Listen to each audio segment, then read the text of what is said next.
Hello, everyone. My name is Lionel Sandner, and welcome to our webinar tonight with Pembroke Publishers. Just before we get started, I would just like to say on behalf of the Pembroke family that we are deeply saddened by the tragic events that took place in Tumbler Ridge on Tuesday. As educators, we know that our schools are meant to be sanctuaries of growth, curiosity, and safety, and to see that peace shattered is profoundly difficult for all of us. We're a tight-knit profession, and when one school community suffers, we all feel the weight of that loss. Our hearts go out to the families of the students and our fellow colleague who were lost, as well as the first responders and the entire community. As we move forward with today's session, we stand in solidarity with those impacted. We also want to remind everyone here to be kind to yourselves and to one another as we navigate the heavy emotions this news brings to our own classrooms and communities.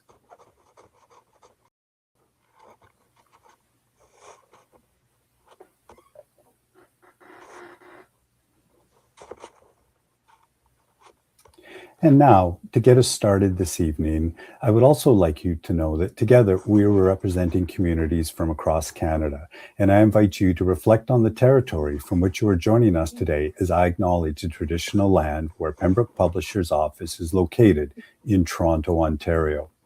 Pembroke Publishers' office is situated upon the traditional territories and ancestral lands of the Mississaugas of the Anishinaabe, the Haudenosaunee Confederacy, and the Wendat.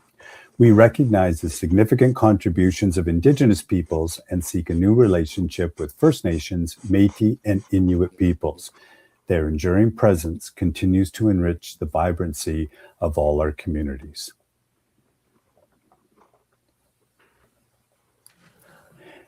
And now, to get us started, it's my pleasure to introduce a longtime friend, co-author, and teacher, professor, world traveler extraordinaire, Sandra Mirabelli.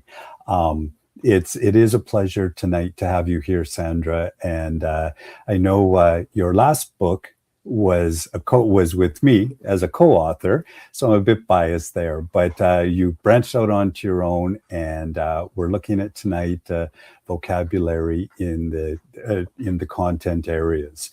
I think just to give folks a little bit of a sense of who you are. I met you when you were teaching in the Dufferin-Peel district in Mississauga, Ontario, and you were the literacy coordinator. And since that time, you have gone both as a consultant and back into the classroom for a little bit, which I admire as you finished your career off in there, sort of covered all the elementary grades 1 to 8, probably every subject area, though you would never brag about that. And now sort of post-retirement, the next chapter has you at Brock University, teaching pre-service teachers, which I know are very grateful to have someone with your experience in class with you. So it's great to have you here. Welcome, and I will pass it over to you as we get started this evening. Thanks so much, Lionel. I think I have taught pretty much every grade and every subject, maybe just not French is the one that I haven't had to teach. So, and thank goodness, I'm sure the kids would say for that. Welcome, everyone, and thank you for joining me tonight as I share some of my new book, Teaching Vocabulary in the Content Areas, with you. It really comes from being a long-time content area teacher and a lot of questions that I had as I was teaching the various subjects from science, history, phys-ed, health, geography, music, art. I think I've named them all. And all the questions that arose for me as I saw what my students were doing. And it also is a reflection of the work that I'm doing now as a teacher educator with in-service teachers and practicing teachers. So there's a lot that's been pulled into it. So tonight I hope to share a little bit of the background research that supports the kind of teaching that I'll talk about for vocabulary, as well as a lot of practical ideas and strategies that I think that you could take to your classroom right away.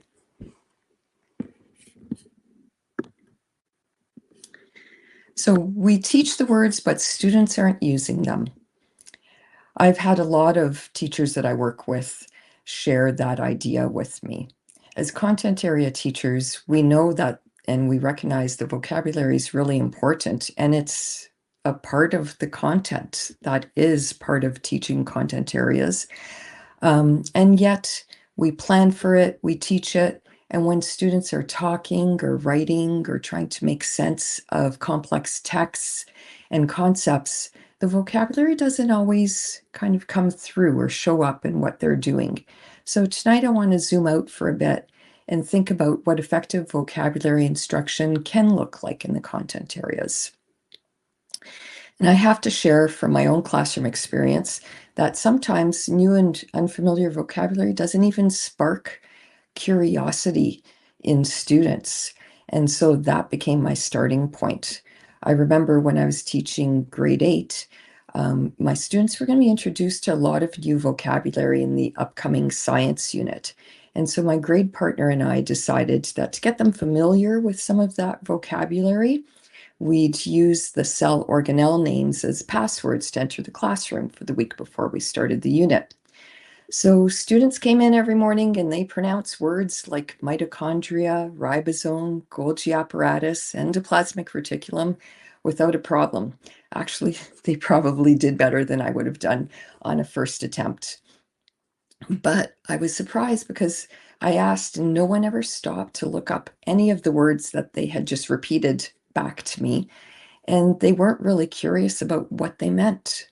So they could say the words, but they definitely weren't curious about what they meant, about how they might be connected, as we introduced a new word every day. And even when they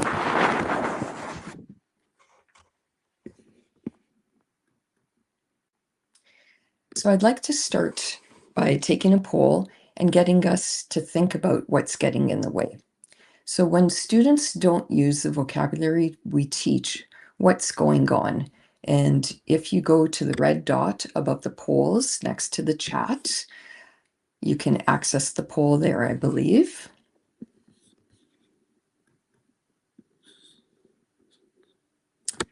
And just have a read of the 5 options that I've created there and choose the option that best matches what you usually see. There's really no right answer here. It's just going with your instincts.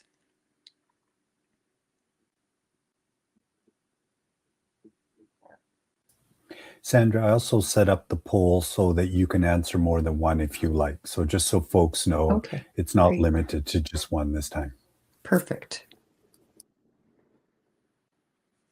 I have to say, a lot of the stories that I share in the book from my classroom experiences are not necessarily success stories with vocabulary, but they were more moments where students gave me immediate feedback and made me really question and think about what was going to work and what they needed. So they're fun stories, that's for sure, because they're very memorable across my whole career. But they were really points that prompted a lot of reflection and a lot of digging and thinking about what kind of instruction they needed to help them.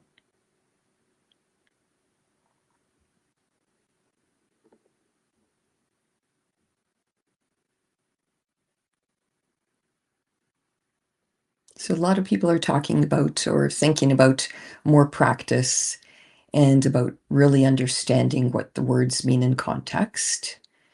And then the definitions are just not enough, right? And they haven't seen the words enough. Um, all of those responses are really interconnected. Kids need the exposure and the practice matters.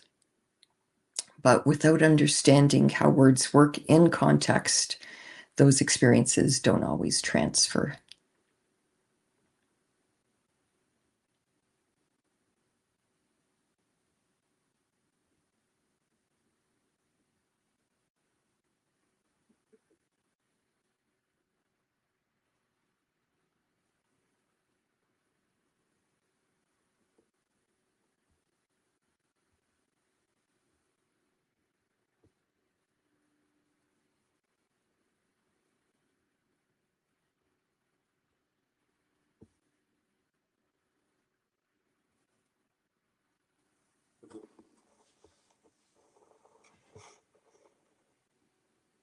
I'll just give it another moment before Lionel closes the poll.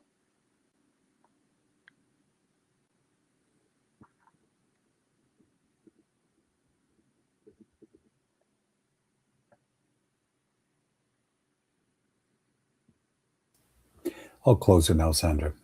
Okay, great. And so your responses there are really important. And that's what the book actually is trying to empower you to address in your own classrooms.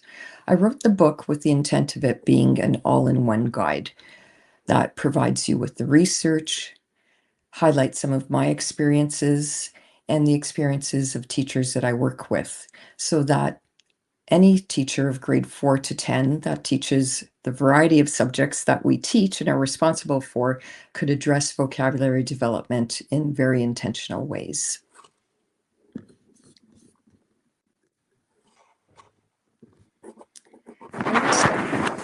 And think about what's really getting in the way.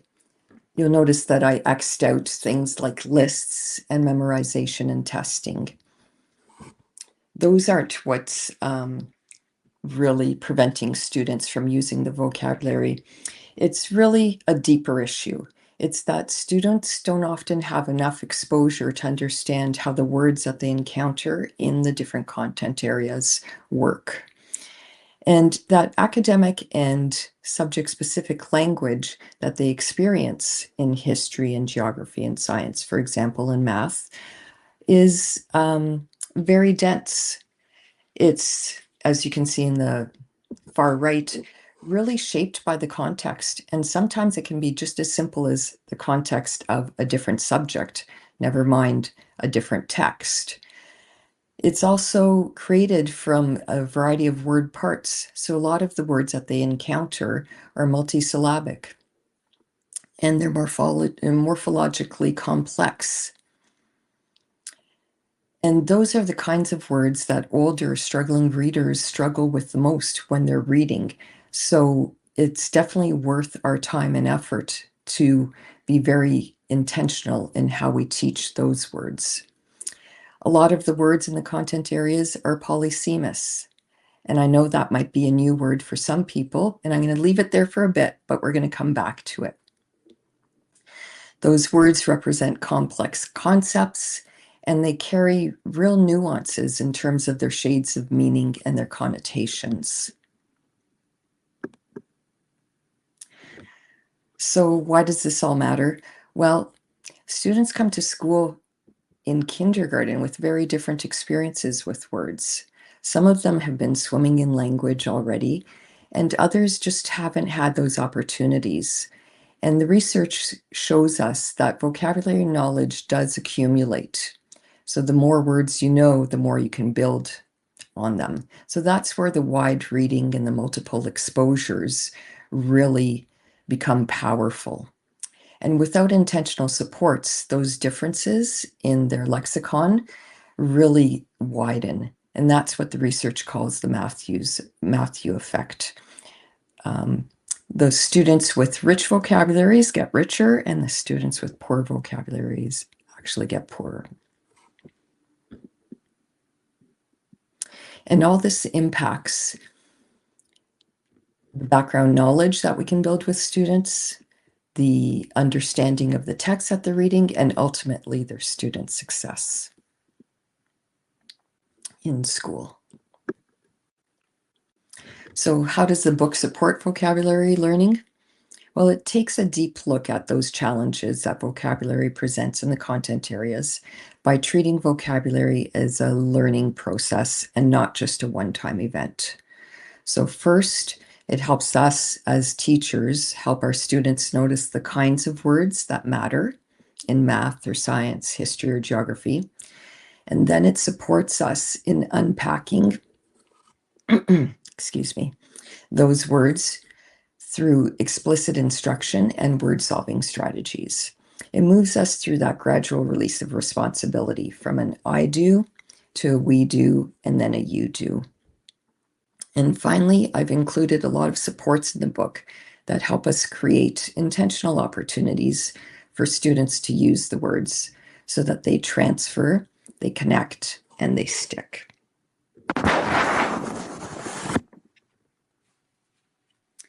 So part 1 of the book really builds background knowledge for teachers so that we can set students up for success. It helps us recognize the patterns in the kinds of words that show up across different subjects. When we know more about the types of words to slow down for, then we can be more intentional about bringing those to our students' attention.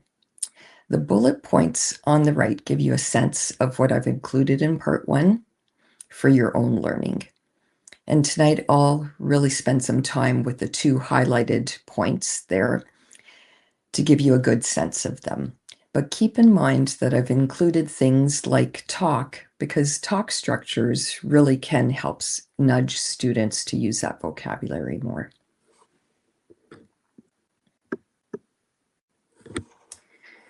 So now we're going to take a look at how you can explicitly teach vocabulary as it comes up. I'll focus on 2 stages, starting with in the moment instruction, where the goal is really to give students just enough context so that they grasp the meaning and they keep listening to the story or the text with understanding. For my example, I've chosen a book that I often use in read alouds called What Do You Do with a Problem? And on this 2-page spread, we come across a sentence that says, I scowled at it. And because many students could be unfamiliar with that word, I'd pause here briefly and explain that scowled means that that main character on the page is angry or annoyed because that little black cloud, which is his problem, keeps following him. And I'd say that scowled is a feeling and it actually shows up on our face. And then I could model that look.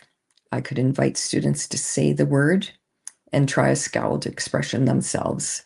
But the key here is not to over-explain, just offer a quick, student-friendly definition, maybe a synonym or that emotional cue, and keep the flow of the story going.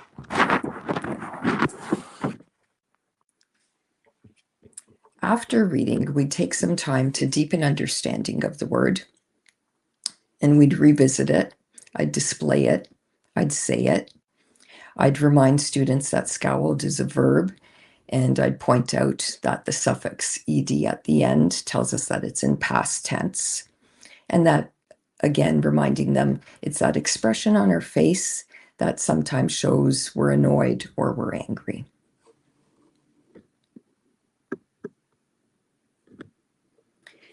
Next, I'd provide more context, and I'd explore some shades of meaning with similar words. So I might say, remember when the main character in the story scowled? What made him do that? And then I'd compare with those similar words, like the ones that I'm showing on the screen now, growled, glared, and frowned. And I might ask the students, which of those words sounds like the angriest? And which of them seems kind of mildly upset? And we could even show those words in a way that I show here on the slide now. If I wanted, and I thought that students could handle more, I might even introduce some antonyms like smiled and beamed and grinned, and we could discuss where they'd fit on that word continuum. And I'd continue to extend their understanding of a whole network of words that describe emotions in that way, from one end to another. I could also ask questions. I could ask them if someone's growling, could they also be smiling? And hopefully, from what we've done so far, they'd say no. And I could give them some examples and non-examples. So I might ask them, would I scowl or would you scowl if your ice cream fell off the cone? Or if it melted faster than you could eat it? And maybe I'd also ask, would you scowl if someone gave you a gift? And hopefully they'd answer no to that one at this point. But you can see how the questions that I'm asking them really connect the meaning to real life situations. And finally, I'd move to some application and a check for understanding. I could have students show a scowl on their face.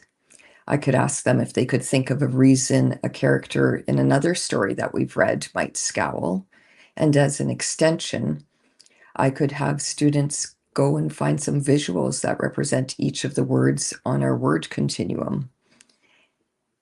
And now in the age of AI, I might actually generate some images with the students and discuss whether they were even a good match for each of the words.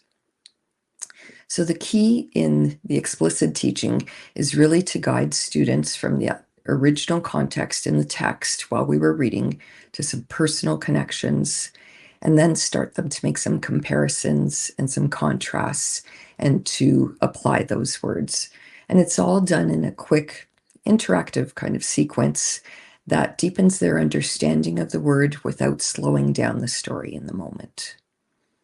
So you can see that even from my initial focus on one word here, scowled, through this quick, explicit teaching sequence, I've actually networked in 3 more words that just to some of them or provide a little bit more depth of understanding for others that were already familiar with those words. So in the book itself, there are a number of planning tools embedded that support you. And so, for example, that sequence that I just went through is captured in the explicit teaching planner, which you can see on the middle of this slide. I've also included a number of subject-based word lists, like the one on the left that tells you some of the words that you should slow down for in the various content areas. There are lists of polysemous words. There's that new word for you maybe again.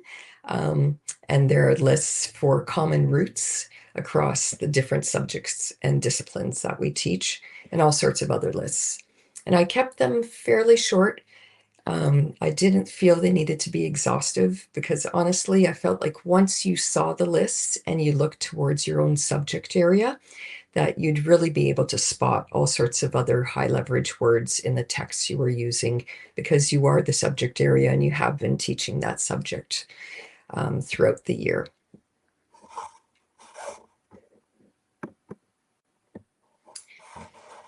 So one of the features that's generated a lot of interest in the Toronto board that I've been working with is this idea of quick wins. And I've pulled these quick wins from the end of the chapter focused on morphology. And really the quick wins are practical, low prep ideas that you can try right away. And so if we take a look at spot the prefix, for example, it gives you a prompt as a teacher to choose some common prefixes in your subject area and then challenge students to find and share some of those examples. Now, that reference to the common prefixes in your subject area is also covered in the book as well. There's actually 20 common prefixes that represent most of the prefixed words that students will encounter in school texts. So I've included that list of 20 so that you can refer to it and pull from there. Oh, that flipped back to, there we go.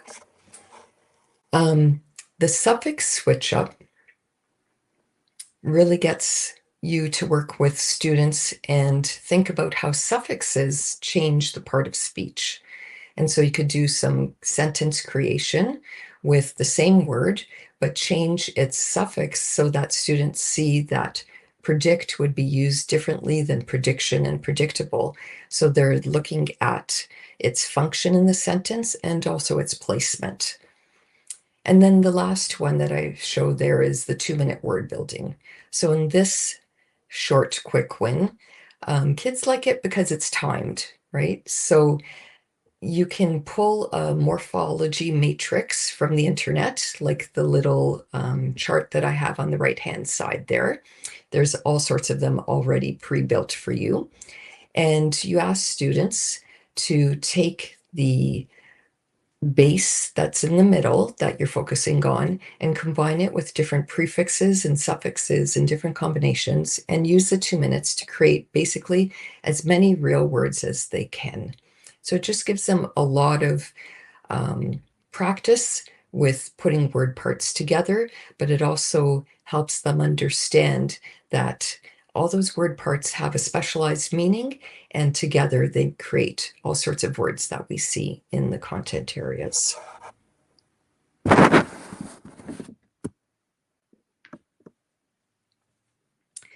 So part 2 uses that same instructional design that I shared with you earlier. The idea of first we need to notice the words, then we unpack them, and then we need to make sure that we apply them and use them so that that transfer happens. It's a little bit like using or learning a new language.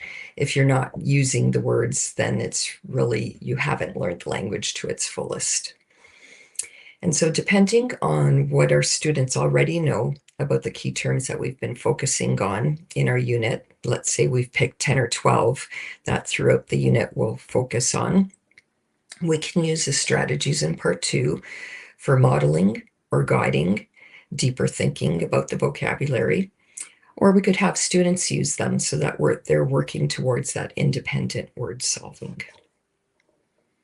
So for the remainder of the time that we're together tonight, I'd like to share a few of the strategies in part 2 and some of the student examples and some insights.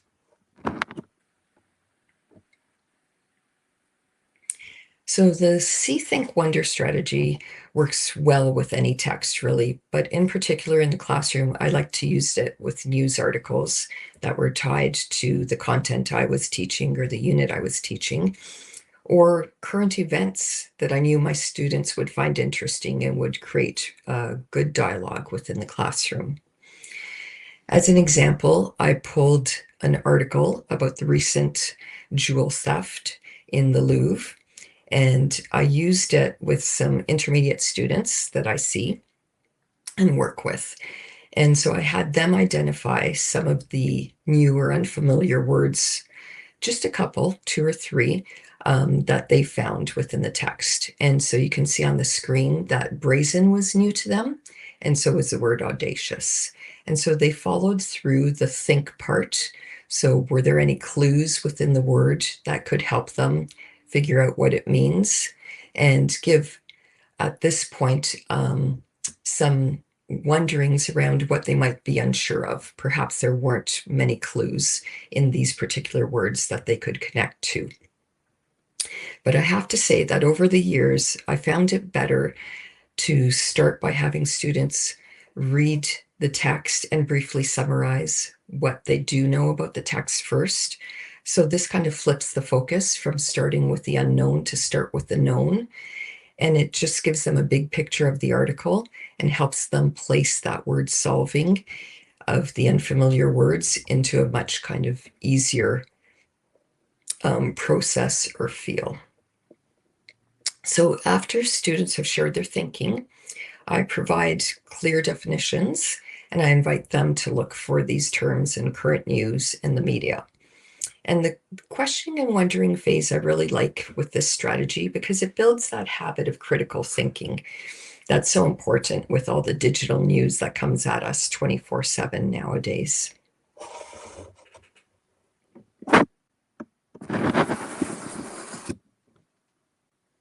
Now, the wait what strategy is a great one for polysemous words. So there's that word that I introduced at the very beginning. It's time to let you know that that refers to multiple meaning words. And those are prevalent in all the subject areas that we teach, from math to science, history, geography, phys-ed, health, music, the arts. The example here shows it being used with a math problem, a word problem, because context really determines the meaning for all of these polysemous words. As skilled readers, we automatically switch based on the subject or the content in the text from one meaning to another. You almost don't feel it anymore. But for our junior intermediate readers, that might not be the stage that they're at. And so it's a good idea to get them to think about those wait what moments where, as they read along, the context tells them that the definition they were holding in mind actually doesn't work. So in this example, you can see that these were younger grade 4 students. The word product for them really related to something that you buy. And factor they described as something that contributes to a particular situation that you find yourself in.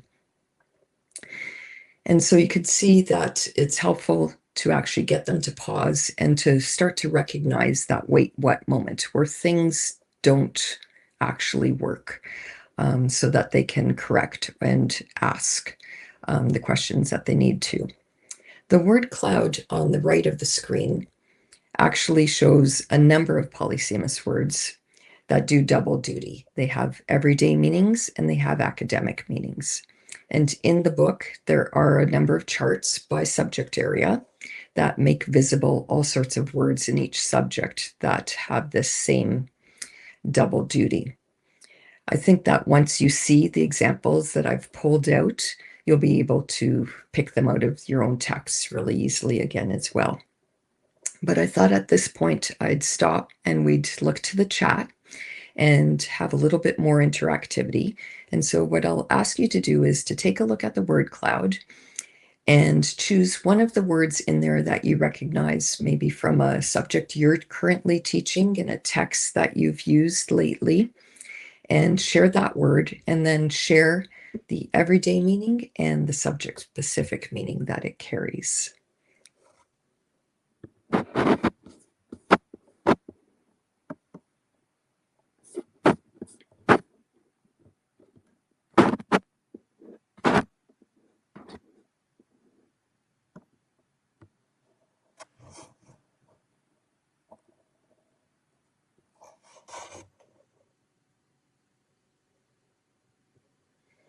I'm actually going to pull up the word scale for you to take a look at that one, because that truly, when you think about it, lives up to that idea of multiple meanings.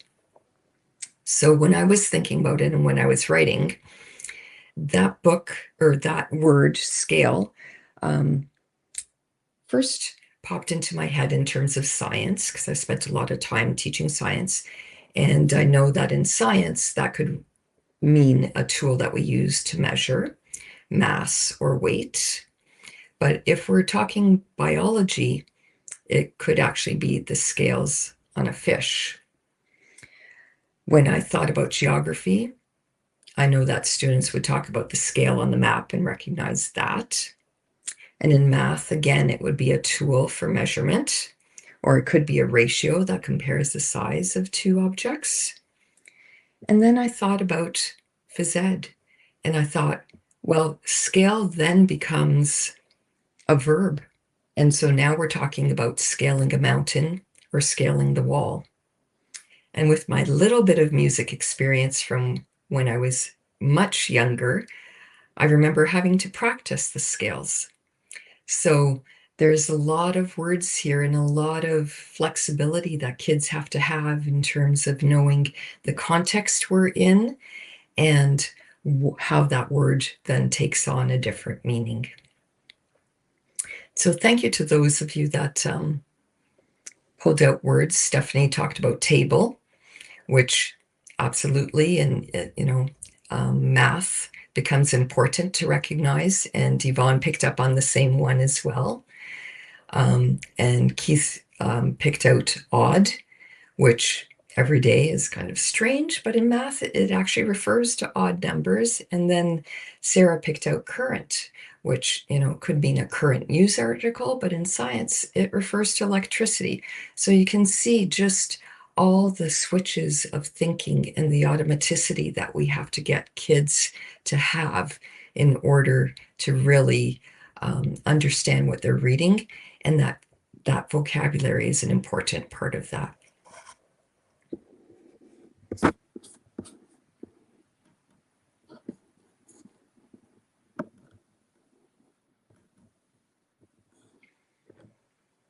So hexagonal thinking is another strategy that I've highlighted in the book. And I think this particular strategy works best when students have had multiple encounters with the words that we've chosen to focus on in our unit. In the student sample here, the grade 5-6 teacher, Lauren, who's actually on with us today, call out to Lauren for joining us, thank you, gave her students each 3 or 4 cards and had them take turns placing one of their hexagons down. But it could only stay there if they could explain the connection or the connections that they were making based on all the different sides of other hexagons that they put their card against, and the group had to agree. She used the strategy as a small group conferencing tool, and it worked really well because it allowed her to listen to the talk that was happening amongst them, and it really revealed what they knew about the words. They had been working in language arts on a mystery unit, so the words came from a mystery genre.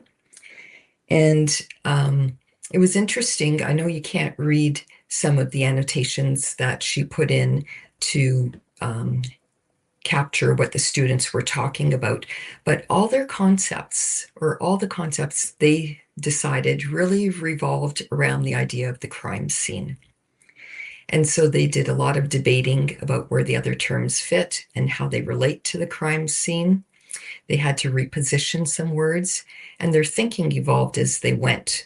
They talked about descriptive words, and you can see that 2 words were left down into the bottom left-hand corner, because they talked about those as being descriptive words that could fit anywhere attached to many of the other hexagons. And one of the students even referred to those words as adjectives, which was great to hear. So you can see that the hexagonal thinking strategy really promotes listening and turn taking. And because it was gamified in a way, it involved students having to rethink their original position around where the word might go based on whether that space was still available to them by the time it was their turn again.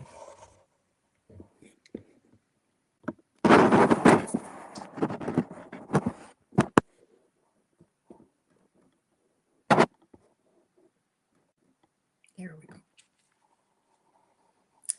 Now, you most likely know the Frere model as the best example of the 4-square strategy, but you can easily change up what you put and ask students to focus on in each of the quadrants to really have students go deeper with the word that we're exploring. And so here you can see an example from history class. And we took a look at alliance and being an ally. And I really wanted this particular tool to be their note-taking tool over several days in class as we really deepened our reading around different events, and also the concept of alliance and really examining its features, but also its boundaries. And so I really like this structure of the 4-square, whether it's Frere model or another kind, because it offers a great opportunity for students to take notes in that way. And for students, it doesn't seem as laborious as taking point form notes. But as I started using and playing with them, I also recognized that my pre-filling one of these 4 squares actually made it become my teaching notes for explicit teaching. So there was another purpose for the 4-square strategy. The example on the right is from science, and some teachers that I worked with used this in grade 7 science with the ecology unit. And one of the words that came up in some of the texts that they were using was greenwashing.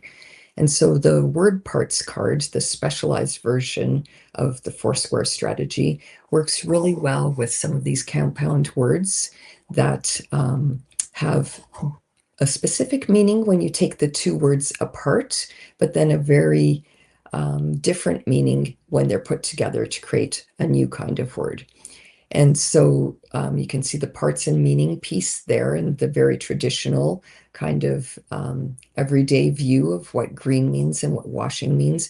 And then the idea with the connections is to present to students a number of different kinds of texts to have them make connections to the original word greenwashing and see if they can start to put various clues together. So I know the teachers here used, they had found a comic that presented some greenwashing. They had found other texts and even a poster from the Canadian government talking about greenwash. And then we had together found a CBC marketplace video that did a focus on the 10 environmentally friendly products, supposedly, that were actually greenwash. So by the end of exploring all those other texts and making all sorts of connections, they were able to come up with a much deeper, more knowledgeable definition of what greenwashing means.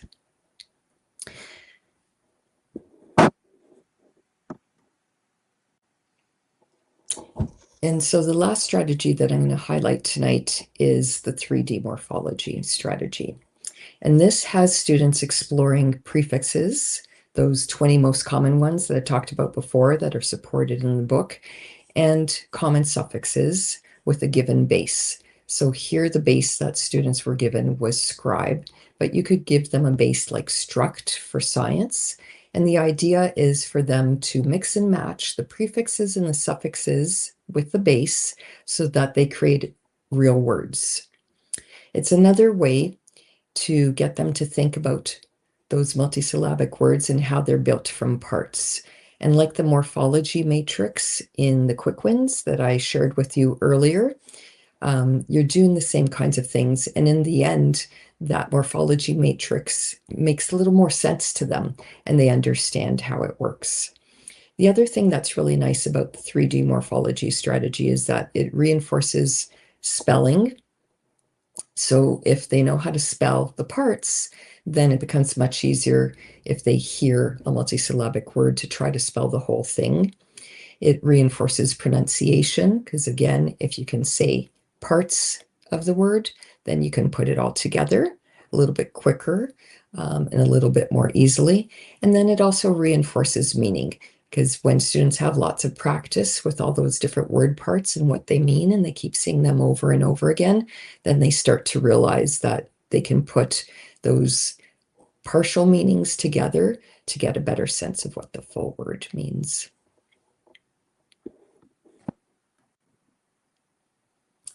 So the bottom line really is that if students don't know the words, they can't access the content.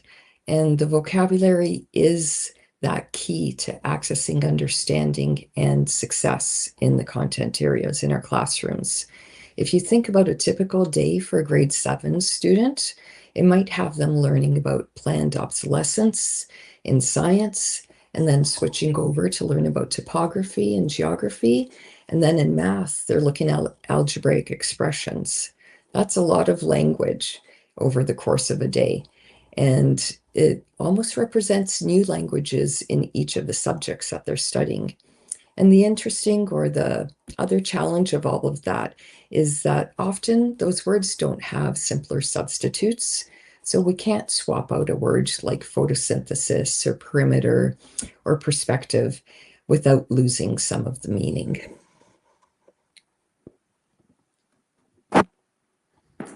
So now it's time to put it all together because we've been looking at words in isolation to make sure that students know how they work. But the reality is that we want them to look at authentic texts in our content areas. And so this is an example of a text that I would use in grade 7 or 8 in geography or history. And my role as a teacher is to preview that text and really look for any words that might cause some challenges for students as they learn, and to help students notice where the writer has built in some clues to help us out. Because a lot of the content area text is written with that idea that there are clues within the text that help students decipher what it means. So if I were modeling this passage, I'd use a read aloud and a think aloud approach, and I'd pause at the words that I've put in boxes. And so you can see in green, I've boxed industrialization and industry and industrial revolution. And you can see from the key that I put to the side, those all have a morphology base. And so I would share with students in my think aloud that I recognize that inside the word, there is something in common. They all have industry in there, which is Latin for activity. And later that evolved to mean economic activity. Now, most students wouldn't know that morphology. And to be honest, I didn't either. So I think that's a really good thing, actually, is for me to share that with students and say, so we're going to look up the morphology of this word and see what that common piece has and where it came from. The words that I have in purple, artesian and subsistence. As I got there, I would share that I've noticed that the author actually built the definition of that word into the sentence. And sometimes authors do that. And then I got to the end of the passage as I was previewing it, and I was like, I'm really surprised that there aren't any polysemous words here. So I did another read, and then it struck me, threading or thread. So I thought about the idea that if I'm talking with my mom, who used to love to sew, thread would actually be related to fabrics and textiles, much like it is here in the article. But if I was talking to my dad, who was a carpenter, thread actually refers to that part of the screw, and he'd actually probably be talking about how the threads on that screw were stripped. And then if I was talking to Lionel or one of you, then most likely if we were talking about a thread, it would probably involve emails. So I think that you can see that by separating things out and giving students the kinds of knowledge that they need to understand how words work, and then working together with them to show them how we do the problem solving, whether it's through a strategy or that I've just highlighted, or through a think aloud, if I'm guiding them a little bit more and modeling, that it's important for students to realize that words offer us clues, especially in the content area text that we're looking at. And those clues are what helps us become curious, word solving people that can do it independently. And that's really what we're striving for. And so, kind of circling back to where we started, when students understand the words and how they work, they start using them.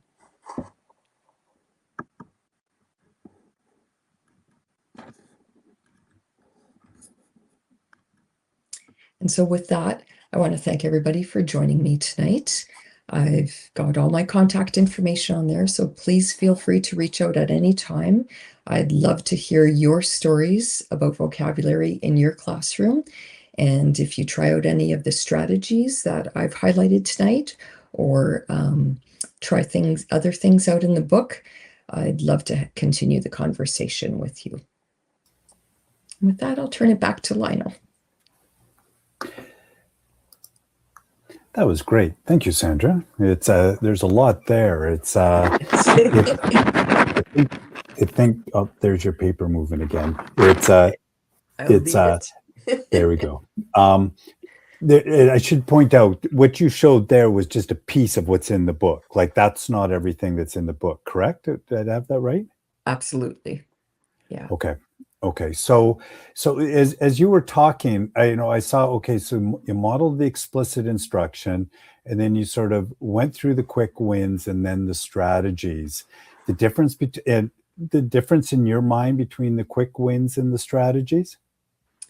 Well, the quick wins are basically a kind of a teacher prompt for what you could do kind of low-key with very little materials that need to, or texts that need to be found. You can just kind of insert them wherever you are, whereas the strategies will involve students more in terms of being in on the prep of the work that goes into it right from the beginning. And the strategies actually could be your full class period, whereas a quick win might be just a little quick 5-minute kind of minds on or consolidation piece. So then where does assessment kick in there? Like, as you're talking about those things and the quotes that you have, like, I can't quite look inside the word, around the word, and beyond the word, or the importance of knowing the words before I can understand what I'm doing. So when I'm doing those, am I assessing those, or are those like sort of supports that I'm doing so that Lionel can then go on to math or science and do something, and you see him, oh, he understands what product means in different contexts. So am I collecting anything here, or is this more about a doing and then building on? So it's a bit of both, actually, and it just depends on where you are in the learning process. If it's early on, I would say you're just kind of listening in and seeing what stage they're at, so you know which Mhm. strategy to pull next or which words need more attention and more time. You also have to think about some of the words or vocabulary in the content areas, which ones represent huge concepts that will need a lot of repetition in different ways because they're much broader than one single definition could ever provide. Right. But there's lots of opportunities for assessment. And it's kind of interesting because there isn't one tool out there that most people gravitate towards to assess, because the words that you're working with could be different from one classroom to the next one next door. So in terms of assessment, I've approached it in the book, um, recognizing that vocabulary comes into a lot of the other different expectations in our curriculums. So we'll look for their breadth of vocabulary, how deeply they know the vocabulary and can apply it, and then are they using it in their talk, Right. in their Right. writing? And so are Right. they fluent with it? Um, Maybe for the reading part, you can look at whether the work on morphology has helped with their decoding or their spelling. Right, right. Okay, that makes sense. And you didn't talk about this directly, but as they're reading and they're finding reading passages, um, do screens print? Is there a difference there? And that may be sort of out of your range of what the book is doing, but it seems like kids are exposed to probably more words on screens, and if there's especially a video going, it's almost like, well, you can blast through the words because I'm just watching the video. Is there a difference there at all that you've come across in your travels? Um, there is. There's a lot around print versus digital, right? Yeah, And yeah. the one idea that comes to mind, I did some reading around and some research around dual coding from the science of learning perspective. And that talks about having a visual with a word simultaneously is really helpful for the brain. But then I thought about the idea of, well, then let's put the captions up for Mm, media yeah, texts. And the research that I've read around that actually talks about that not being very student friendly because the text goes too fast for struggling readers to be able to keep up. So I guess you have to really, consider those elements. And the other thing with digital text, sometimes you can hover over a word and it provides a definition of it. But is it mhm. providing a student-friendly definition or is it Right, a dictionary definition? And right, so, right. it's not really helpful in the end. And I guess then as soon as you go to the screen, you're also dealing with the focus. And the one thing you could take from the all the activities you showed today was that they're focused. I mean, when the kids are doing it, they're in there, whatever it is, like the hexagonal thinking. I mean, you'd have to be focused in because there's just everything is happening at once kind of thing, which is cool. So, Yeah. and sort of what about, and sort of maybe the last question, because we're getting near the end here, is and again, it's not directly connected, but again, it's that idea of using words. Games like, in the New York Times, they have Wordle or there's crossword puzzles. I mean, that's kind of a global thing. Do those help, or are they just, again, everything helps when you're doing something, but I mean, should it be targeted more on what you're doing in class, or sometimes it's okay to kind of back off and do something a little more global? Well, personally, I think just getting kids curious and conscious of words and how they work is always a benefit. Yeah, Um, and just hearing them use the words. I know with my grade one, sometimes, they'd use some of the language that I was using that was quite above them. And they were just so excited to use it. yeah, So, I think Wordle and all those New York Times games and Scrabble and all those kinds of things are great to support that word curiosity and just to build that word consciousness so that they know, hey, there's things I can do with these words and I can figure out the meanings. That I can relate to that because when my middle guy we went on a field trip with his grade 2 class, and we're on the West Coast, and we're out looking at all the different invertebrates, and there's a starfish there that we have that's called a sun star and has like 20, can have up to 20 arms on it. So they can get really big. And for some reason, I knew the scientific name, which is Pycnopodia helianthoides. And Oh, it was like gosh. the teacher just grabbed onto that. And that was their word for ages, right? She would, whenever they were struggling with something, she would just say Pycnopodia helianthoides. And it was sort of the clue to the kids, oh yeah, this is a word I got to focus in on. So I totally get that. So that makes sense. So oh, that's great. I'll let you have the last word in just a moment here, but just before we go, folks, we do offer for coming in today just $5 off your next purchase at Pembroke Publishers, and on your screen there should be a little pop up that if you'd like to go there, if you click on that, or just remember the code TVCA26, which is teaching vocabulary in the content areas, 26 for the year, that will get you $5 off next time you purchase any book. But of course, it would be great if you're interested from this particular webinar to be looking at Sandra's book. I would also like to thank our guest from India again. While I looked up where in India, it's sort of southern India, and then I saw the time, and I couldn't believe it. It's like 5:30 in the morning. Oh my So gosh. all across this global planet, there are amazing teachers, and the professionalism and the dedication and showing up is absolutely amazing. So from all of us in Canada, we thank you for getting up so early just to join us, and it's been great to have you here. So if you have any questions, please feel free to email me. Within 24 hours, all of you will have an email, and it'll have a link to this recording. Please feel free to share that, or to go back to our webinar or site or YouTube channel and see any of our authors talking about their books as well. Because the Pembroke family would love to have anyone have a look at anything that we have. We're here to help. So thank you, everyone, for joining us. I'm going to pass it over to Sandra to close us out for the evening here.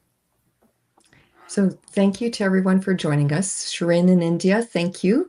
We met through LinkedIn and she reached out. So happy that you were able to join us along with so many other people that I know that joined us in the webinar tonight.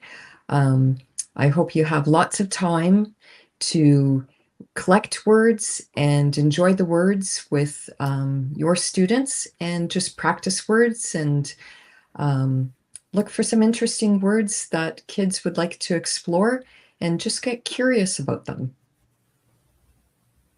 Great. Good. Thanks, everyone. Have a good evening or morning wherever you are. Take care.